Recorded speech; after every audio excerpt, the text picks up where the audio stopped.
手操纵，黑云翻涌，恶意伺机而动。我大喝一声，地面卷起狂风。哦哦哦哦，不必歌颂，我本就骁勇，无法忍受呼救震耳欲聋，那就别回头，我来终结战斗。当笼中的困兽，那不像我，是消极的等候，那不是我，深水中觉醒封藏的力量，一无生之需求，正义存亡，别太慌张，火力登场。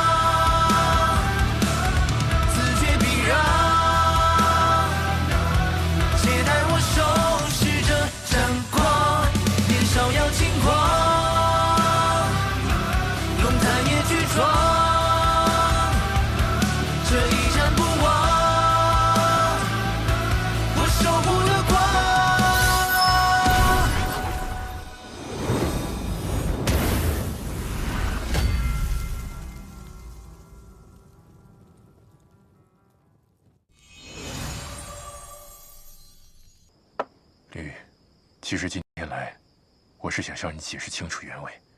我们3人要去芦花鼓楼，其实是为了救人。救人？对，我那个昏迷不醒的同伴叫曹彦兵，10年前他的母亲进入芦花鼓楼之后就再也没有出来，所以无论如何，他都要进到鼓楼救出母亲。啊。至于夏玲，他的父亲曾经是镇魂将，10年前死了蹊跷，所以他要进到鼓楼调查清楚。那，你呢？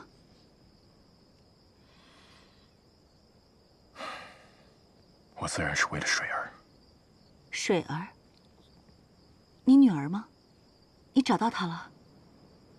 找是找到了，但是3个月前，我遭到奸人迫害，水儿也受到牵连，元神破散了。怎么会这样？我听说芦花鼓楼里面有一个叫蓬莱的秘境，其中含有神之力量，而且能够净化污秽，有回春万物的功效。所以我就在想，我能不能进到鼓楼里面，利用这种力量救回水儿。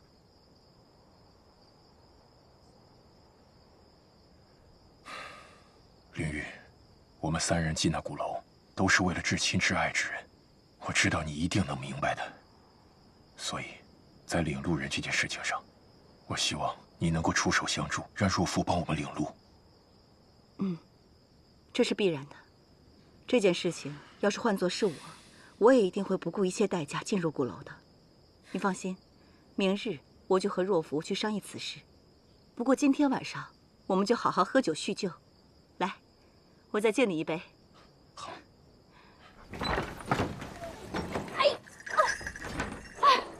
我真是不能理解了，你酒量这么差，你还拼什么酒啊？哎，小心一点。我没醉，我还能喝，拿酒，拿酒来。颜若夫，你是不是不逞能憋出什么大病啊？哎呀，水，我要喝水，我要喝水。到底是谁招待谁呀？我要喝水。我给你拿水，拿水，水，来了。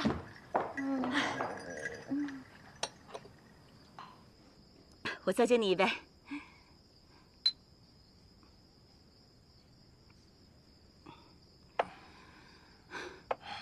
林雨，我看今天都喝得差不多了，你累了一天了，早点回去休息吧。贝洛大哥，咱们这么多年没见面了，干嘛这么着急走呢？我跟你说，我府上好酒可多的是，你别跟我客气。今天啊，不醉不归。来，你呀，别跟我客气。这杯呢，我就先干为敬了。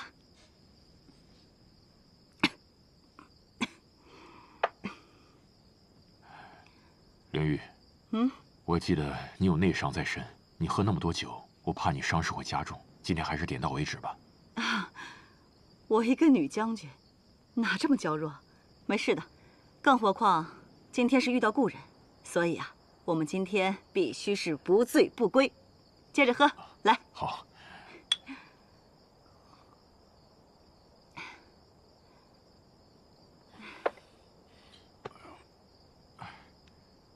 怎么了？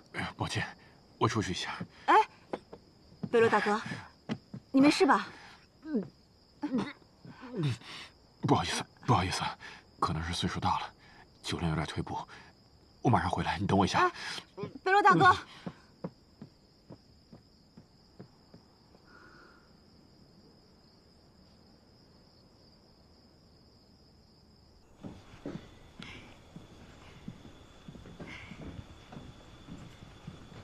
曹元兵呢？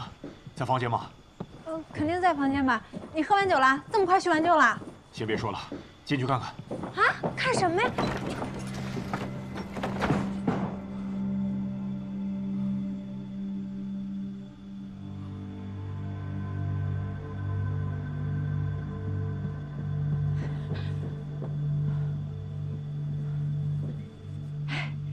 你不是说要看什么东西吗？看着没？先关门。啊？关门。什么情况？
尊圣主之际，以无懈为美，弃地狱，换六道。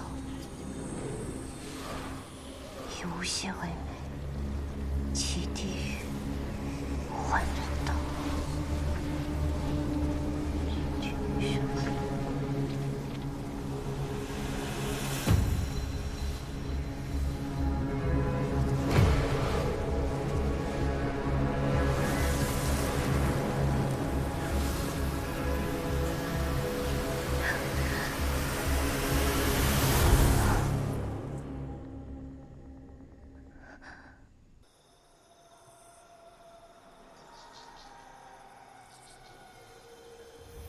尊圣主之际，以无懈为美，弃地狱，换六道尊主之身。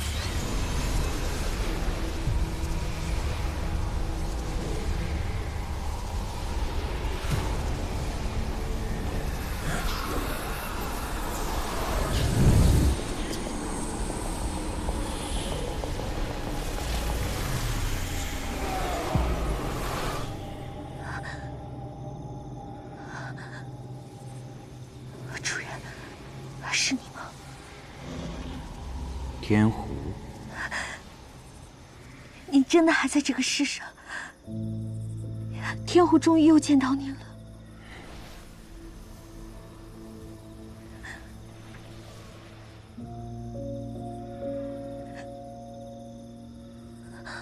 几千年都过去了，你这小狐狸还是那么爱哭。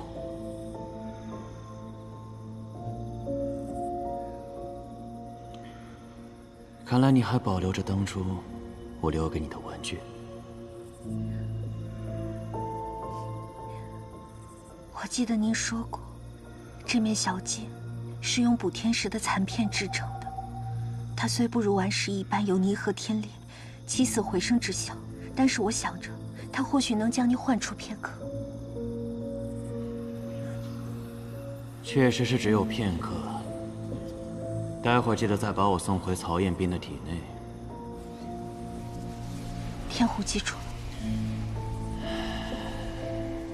可是主人，您为何在曹彦斌体内？您不是应该在当年那场大战之中湮灭了吗？湮灭？没那么容易。当年大战虽败，但我却留下残气，游荡于世间。历经千年，吸收天地之髓，终于在800多年前重新变得强大。却不想再遭封印，被那镇狱童子镇压。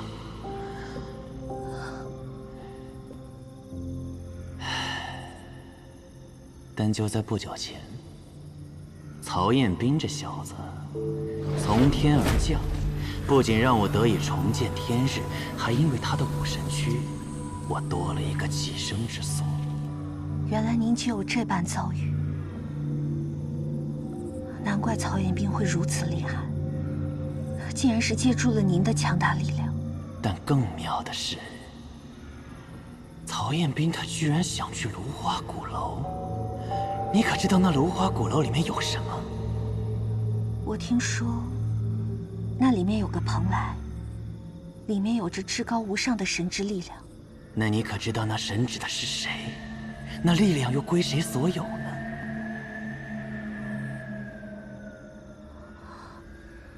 难道是？当年我肉体虽亡，但我力量的核心却难以化灭，被锁在那蓬莱秘境当中。如今我既已化形，我要彻底侵蚀曹彦斌的心智，夺取他的躯体，然后再取回蓬莱当中的力量，我便可以重新主宰世界。什么？您说的是真的吗？我没有听错吧？我又什么时候骗过你呢？那您需要我做什么？天狐一定肝脑涂地。暂时，你什么都不需要做，以后再说吧。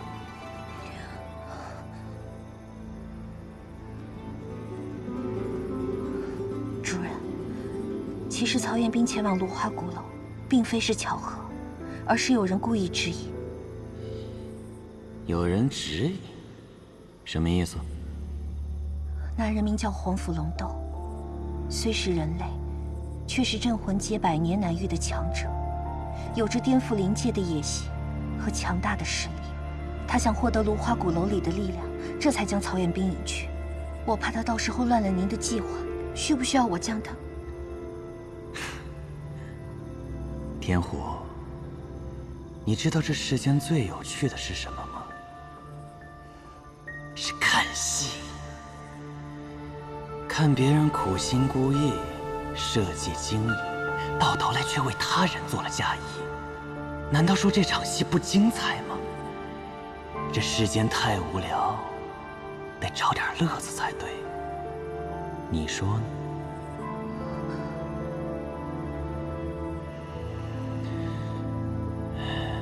乖，我会再来看你的，小狐狸。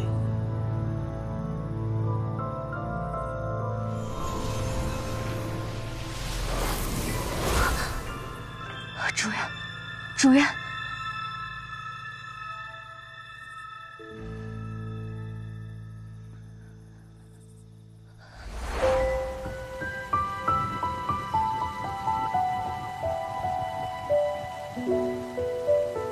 主人，我这次可以将狐狸耳朵变没了。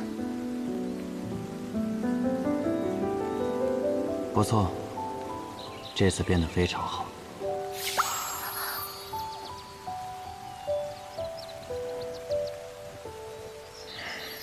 小狐狸，主人还有正事要做，你先去别处玩吧。主人，这次大战，请带我一同前往。我已说过，不用你去。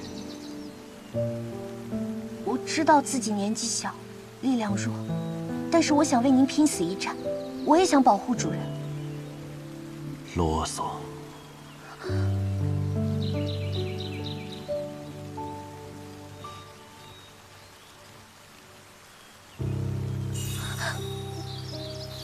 主人，小狐狸，我会再回来找你的。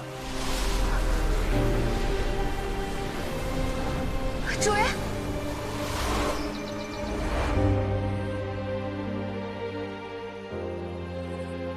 主人，不管您需不需要，我都一定会帮你。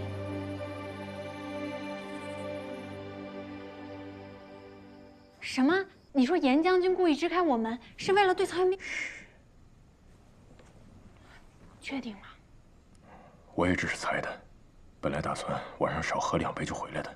但是颜灵玉，他非要拉着我，就算是忍着内伤，也要跟我一醉方休，就像是在拖延时间。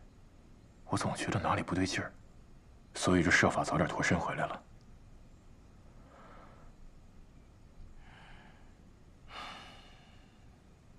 希望是我多想了吧。我觉得是你多想了吧。不过我们刚到灵峰街，就跟踏风族的人结下了梁子，你难免警惕一点。但是看到他现在没什么事，我们也不要乱猜忌，以免冤枉了好人。有道理，可能是那么多年走南闯北，警惕惯了。哦，对了，你今天跟严将军喝酒，有没有提正事儿？你说领路人，提了，非但提了，而且我还跟他解释了为什么我们要去芦花鼓楼。他倒是没有推脱，很爽快的就答应让颜若抚慰我们领路。这就答应了，没提什么条件？条件没提条件呀。可能是我们帮灵峰街搞定了石火王，他投桃报李，也算是人之常情。No，我觉得事情没有那么简单。所以你的意思是觉得颜灵玉他是表面对我们热情，其实对我们另有所图？图的还不小呢。结合他今天晚上极力挽留你，我严重怀疑他的目的是图什么？图你！真的，我觉得他是图你。时间不早了，早点休息吧。我真的是这么认为的。其实我已经分析过了。你想他，你别赶我呀！他贵为将军，其实他什么都不缺了，而且长得好看又不缺钱。你说他缺什么？你说他的人生缺什么？只缺觉。早点睡觉，别下酒。哎呀，那我再说一个，就一个，认真的。说。是这样的，今天曹元斌虽然帮助大家击败了石火王，但是他摧毁了一座房子，并且样子也挺可怕的。将军虽然没说什么，但是我觉得族人对我们是有很大意见的。哦，你看今天那个邵将军来了以后脸多臭啊！我提议我们一起帮助大家修房子，缓和一下跟族人的关系。这话说的还在理。而且你还可以在女将军面前好好展示展示。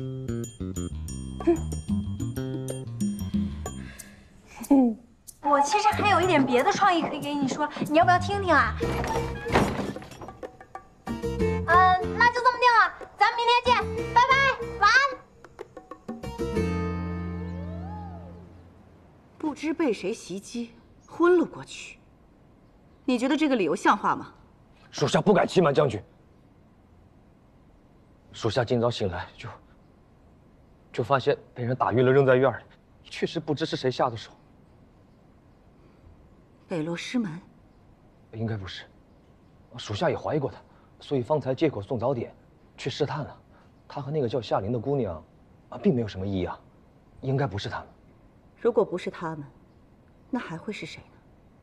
将军，不如属下今晚再去一试。不可。昨晚是因为曹彦兵重伤昏迷，北落师门和夏琳都没有防备，我们才有了胜算。机不可失，时不再来。我再想想别的办法。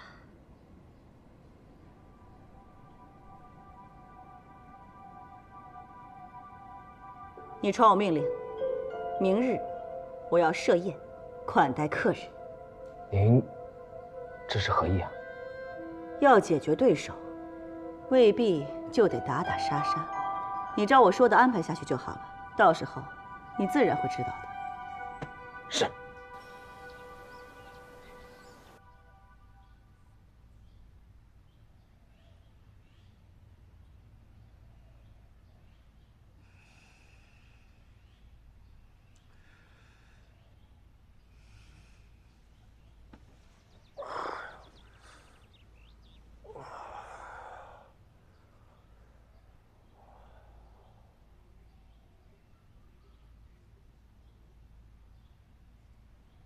夏玲，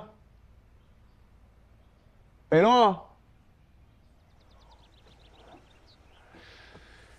人呢？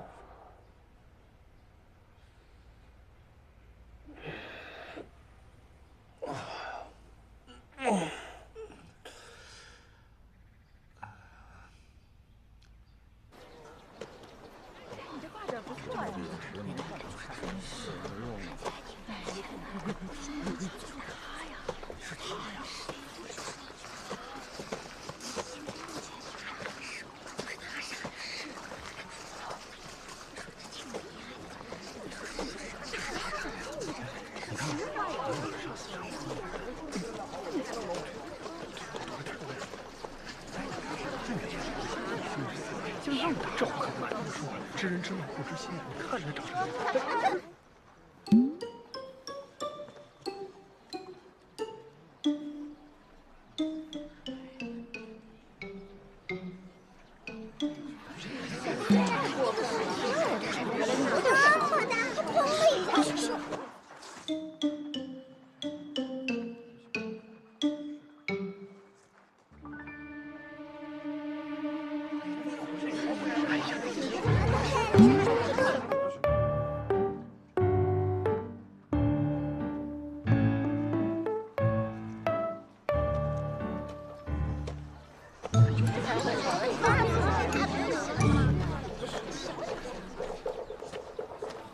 老板，来顿包子。哎，好嘞啊，稍等。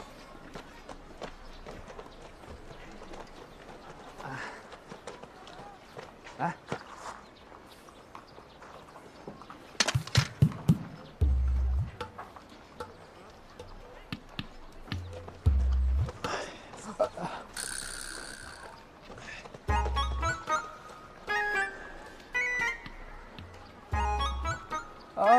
给您了，给您。脏了。哦，我去给你换一个。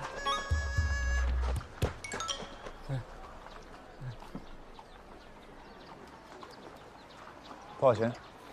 哦，不要钱，不要钱。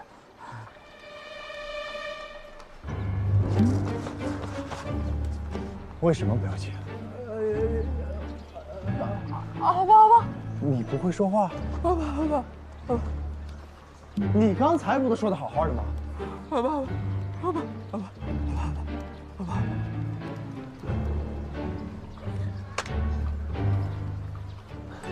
哎呀，好吧，好吧。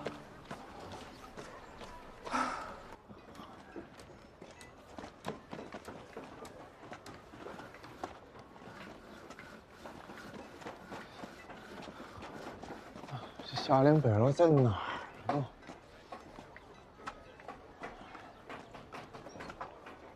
哎，钉子。哎，在这儿。好。哎呀，我们干得不错啊，一上午进度喜人啊。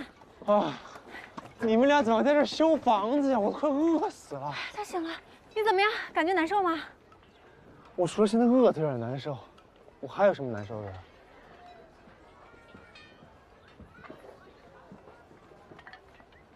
你什么都不记得了？我需要记得什么？你们俩说话呀！刚才过来是临潼街的人，看我就跟见鬼了一样，到底怎么回事啊？那你知道我们为什么会在这儿修房子吗？他昨天被人炸了，你干的。我干的？嗯。那怎么可能？我昨天……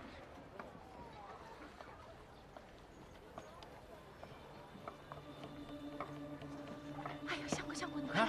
咋了？你看是不是那个人？把咱们房子推倒那个？就是他。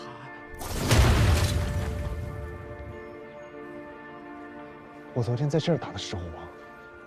没错，你昨天在这儿打的石火王，在战斗过程中，你又被身体那股力量反噬，而且比之前更严重。然后你就把这栋房子给炸了。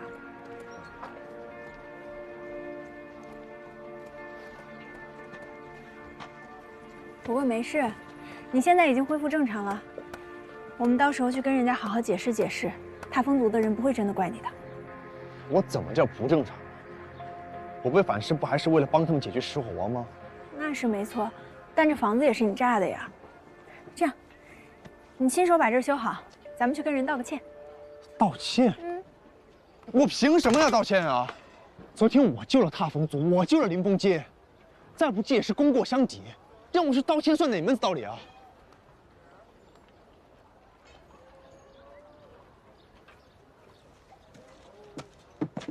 哎，你们两个，不是，这是什么反应啊？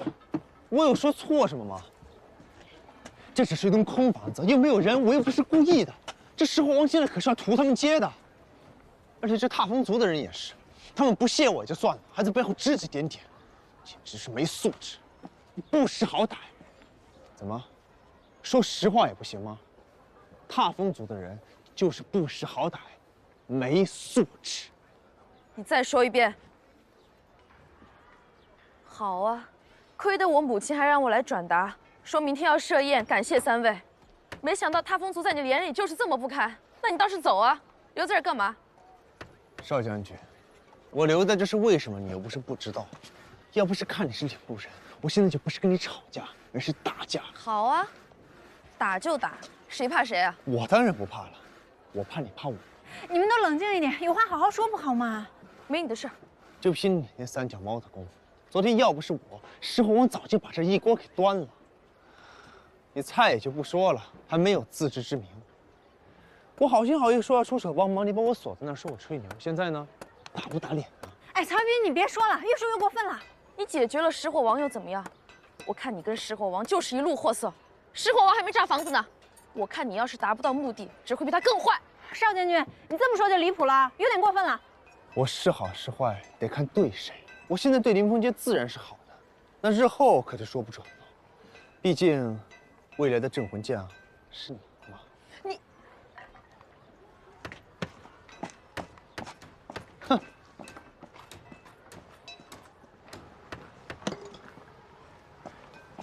你是不是不嘴贱？你会死了你！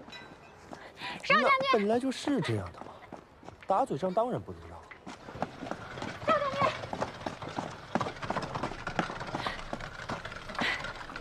你别理曹元斌的，他这个人就这样，说话专挑难听的说，但实际上心里不是这样想的。你们一个唱红脸，一个唱白脸，配合倒是挺默契。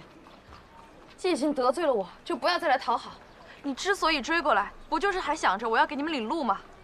不是你这个人怎么这么不知好歹啊？虽然曹元斌今天说的话大部分是错的，但有一句话是对的，是我们救了你，别人对我们什么态度我不管，至少我们不欠你的吧？是你们救了我，我在这里给你们道谢了，满意了吗？我不满意，你这是什么态度啊？这是道谢的态度？这就是我道谢的态度，你爱接受不接受？我不接受。我告诉你，你要不然别谢，你要是想谢的话，就认认真真看着我的眼睛，好好说声谢谢。我不。想让我好好谢你，也不是不可以，但有个条件。条件？我们俩好好的打一场，不用守护元神。你怎么又想跟我打呀？昨天不是已经拼过9了吗？你醉成那样，连扶都扶不起来。昨天的不算，我们真刀真枪的打一场，你敢不敢？你到底为什么这么想跟我打架？我得罪你了？不敢就直说了。有什么不敢的？谁怕谁啊？好，那说好了，明天傍晚，灵峰山山顶。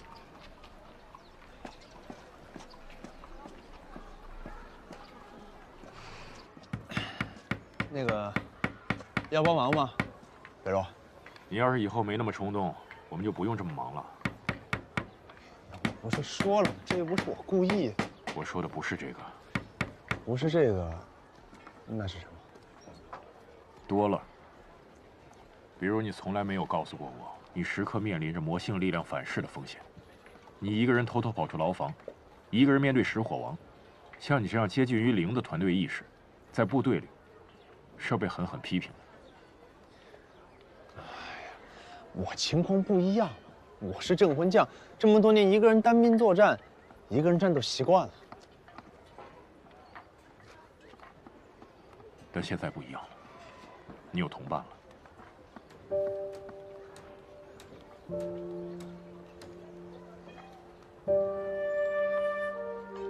不是说要帮忙吗？还不快点！行，那既然是同伴，教教我呗。挑钉子会吗？啊，来。啊，行。那你帮我扶着，我来钉。给。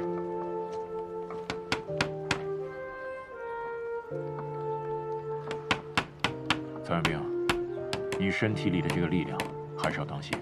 虽然颜若甫说你像石火王，说点夸张了，但也值得你警醒，不要到时候真的被魔性反噬，做出一些不可挽回的事情。怎么可能？颜若甫那个人是乱说，危言耸听。没错，他就是性格有问题。他是属刺猬的，逮谁扎谁。夏小姐可算是理解我了，那你是不是应该给我赔个不是？你是属狗的，半斤8两。夏玲，你怎么说话？你说你到底是跟谁一边的？哎，行，先修到这儿吧，回去吃饭，吃完饭回来接着修。走。我是很饿，没错，但是夏玲，你也要搞清楚到底跟谁是同伴。好了，你们有这斗嘴的时间呢，好好想一想怎么对付这个领路人，这才是正事。我提一个总方针，曹元兵少说话。什么叫我少说话？你才该少说话。你少说话吧！我跟你说，要不是因为你的话，我要去哄那个少将军了。你是要人家当你领路人的，你到底知不知道啊？那又怪我，那石火王还是我打的呢。哦，石火王是你打的，那你去把少将军约来。我要不是把他打赢了，我早就把他。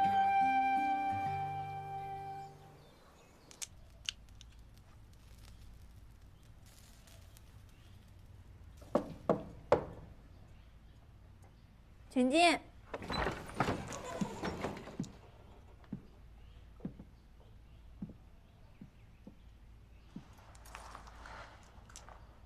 母亲让我来问，明天的宴席你有什么忌口的？没有，我这个人很好相处的，什么都不挑剔。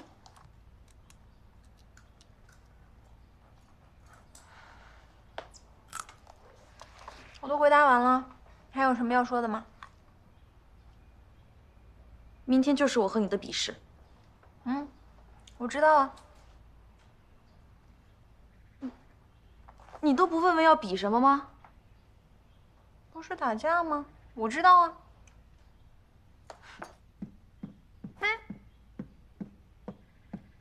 又生气了？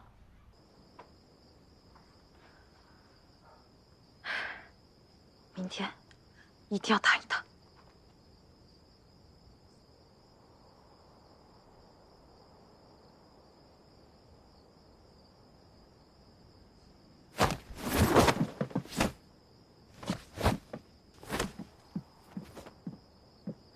算了，人家已经主动提出让你关心一下比试内容了，你好歹也要配合一下，求人要有求人的姿态。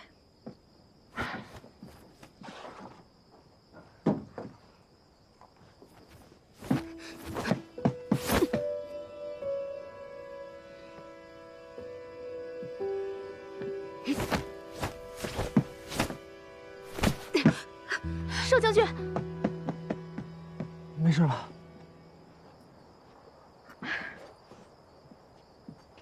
没事儿。少将军，您这又是何苦呢？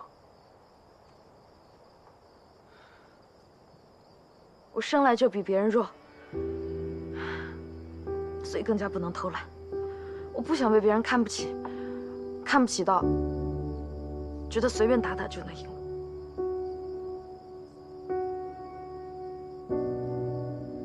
好，那让朗达陪您吧。好，那你帮我看看动作。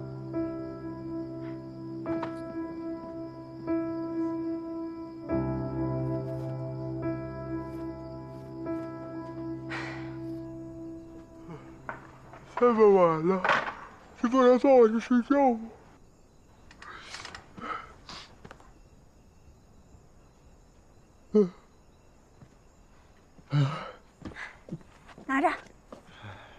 拿着。今晚颜若甫不睡，我不睡。啊，准备好了吗？来吧。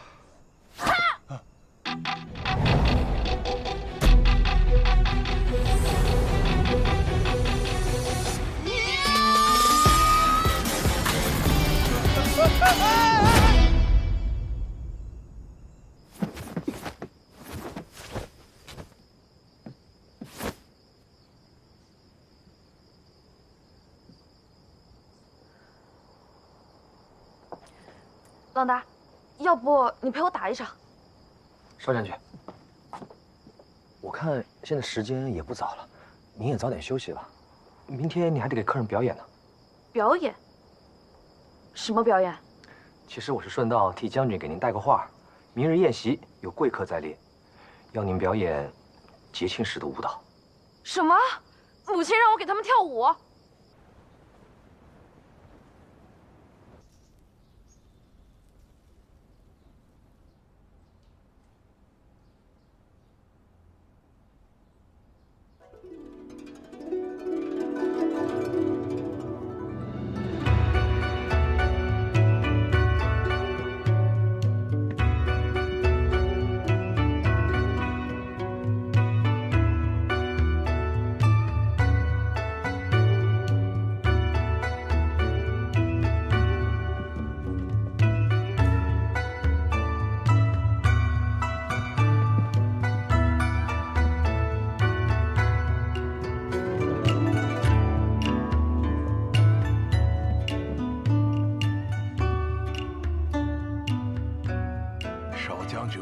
卓绝，惊为天人呐！是啊，邵将军平日只会在节日庆典才会献舞，加油！今日啊，算是为那3位破例了。嗯。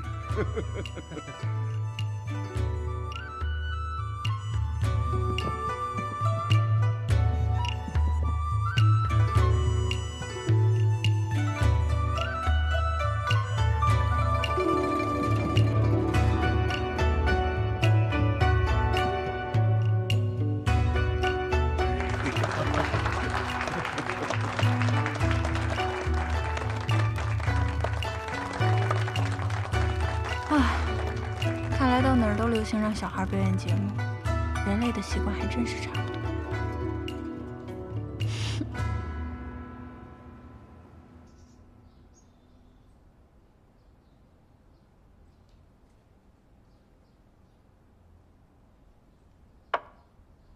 来，我敬3位一杯。石火王自立为王，这么多年时不时的侵扰和掠夺我凌风街，这次更变本加厉的欲对我们屠街灭族。你们此番将石火王一举消灭，实在是帮了我大忙，感谢。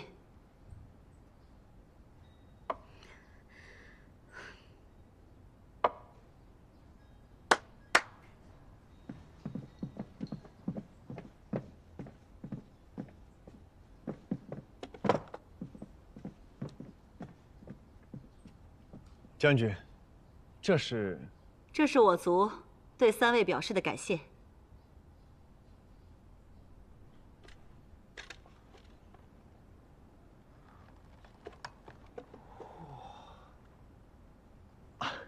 将军，你这实在是太破费了，我怎么好意思呢？发财了，发财了！这么多灵币，待会儿就销量不太开心死啊！我罗刹街终于也富起来了。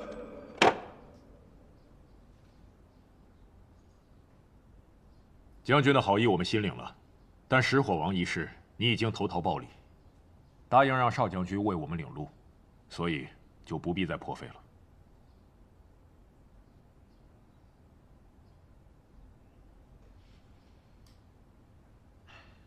不错，我出手解决石火王也是为了领路人，将军只要答应让邵将军领路即可。曹兄弟，可能你初来此地还不太了解我们芦花鼓楼。鼓楼作为传说中神明的居所，其中凶险莫测，数千年来，凡是想进入者，从来都是有进无出的。有进无出？没错。即便如此，3位还是执意要进去吗？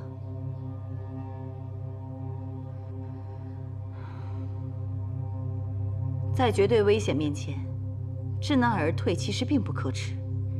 我相信，如果你们的亲人要是知道了这个情况，一定也不希望你们为他们冒险的。亲人？看来将军已经知道我们为什么要进鼓楼了。啊，韦洛大哥大致都和我说过了。那既然已经知道了，想必也能够理解我们一定要进入鼓楼的心情。方才将军说芦花鼓楼有进无出，那就让我们来成为那第一批从鼓楼里出来的人。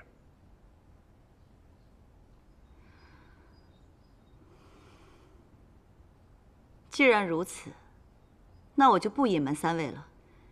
其实我族自古以来都有个规定，凡是想进入芦花鼓楼之人，都必须先经历先祖设下的试炼，只有通过试炼之人，才有资格由领路人带着进入鼓楼。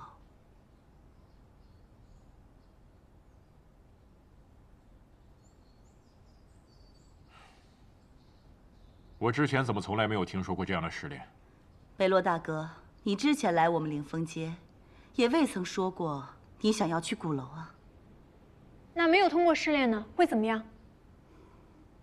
祖命不可违，是我就帮不了三位了。试炼自有风险，生死由命，是否参加，我希望三位还是考虑清楚。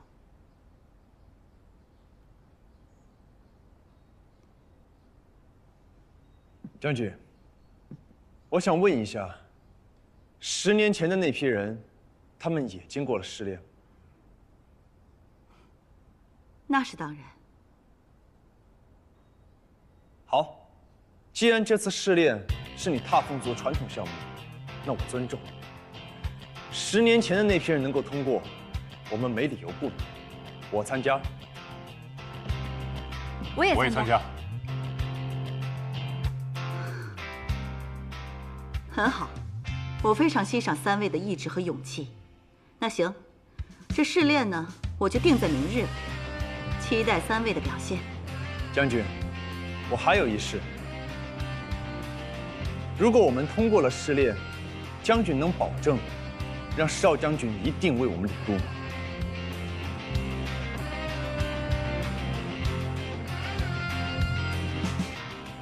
你放心。我才是这条街的镇魂将，我说了算。不过前提是，你们必须得通过试炼。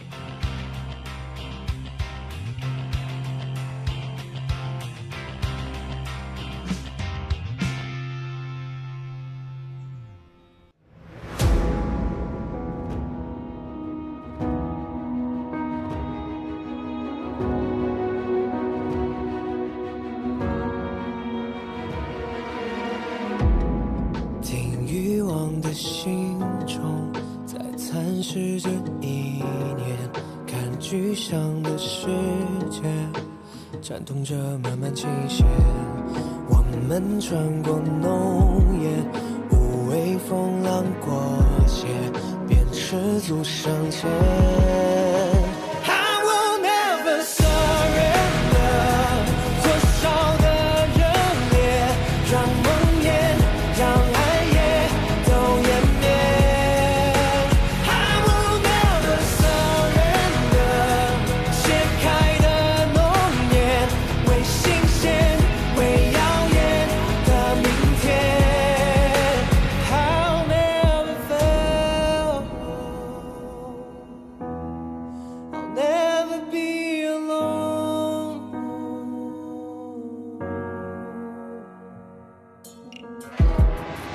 生命如落叶，打捞不到一眼。